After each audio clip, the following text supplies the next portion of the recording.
We're going to ask our next contestant to join us on stage. Is it pronounced Line? It is pronounced Lynne. Thank you for getting it correct. Sure. Sorry, no, it's not. It's Lynne. It's Lynn. Yeah. I thought, I'll be honest with you, what I'm trying to do, just to make it fair, I'm going to do a terrible job with the American names as well today. Lynn's presentation title, well, I'll do that at the end. She plans to work in academia as a research professor.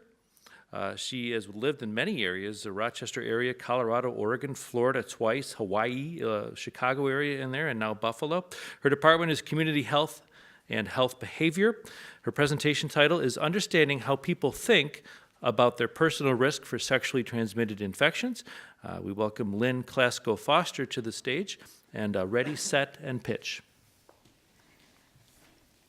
Today, I'm going to talk about sex, an activity that many, if not most of us, engage in as an expression of love or intimate connection, or simply because it's fun. I'm pregnant with my second child, so it's clear I've done it at least twice.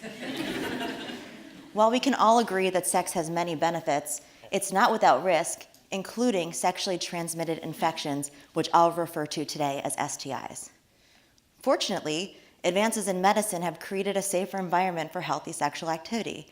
Now, there's a vaccine for both men and women to prevent cancer-causing HPV, and a daily pill to prevent HIV transmission. And in general, if people think they're at risk for a disease, they're more likely to get a vaccine or take a pill to reduce their risk. The problem is, people underestimate their own risk. And what I mean by this is that individuals have a tendency to believe that others are more likely to get a disease than they are, and may not choose a prevention strategy. The CDC recently conducted a study where they interviewed people about their HIV risk before getting tested. 80% of men and 100% of women who tested positive for HIV reported prior to testing that they had no chance or low chance of getting HIV. Think about that for a second. These are individuals that for one reason or another were motivated to go get testing for peace of mind, and yet they did not believe that they could get HIV. My research aims to better understand how people think about their own risk for STIs so that we can intervene before someone gets a chronic disease like cancer or AIDS that is really going to impact their life or result in early death. Perceived risk is complex. It involves both believing that you are vulnerable to getting a disease and also feeling worried or anxious that you may get a disease. I will be interviewing people across the risk spectrum for both HIV and HPV to find out what risk perceptions mean to them.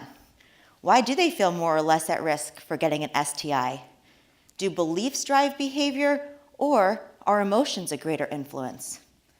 Finally, I will be evaluating social factors that help tell the story connecting risk perceptions to prevention behavior. Is it just too stigmatizing to take a pill for HIV?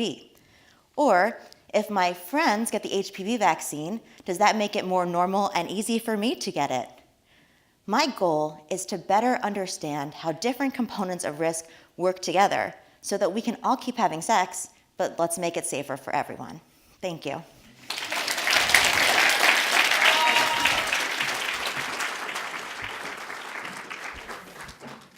Thank you, Lynn. Great job and good luck.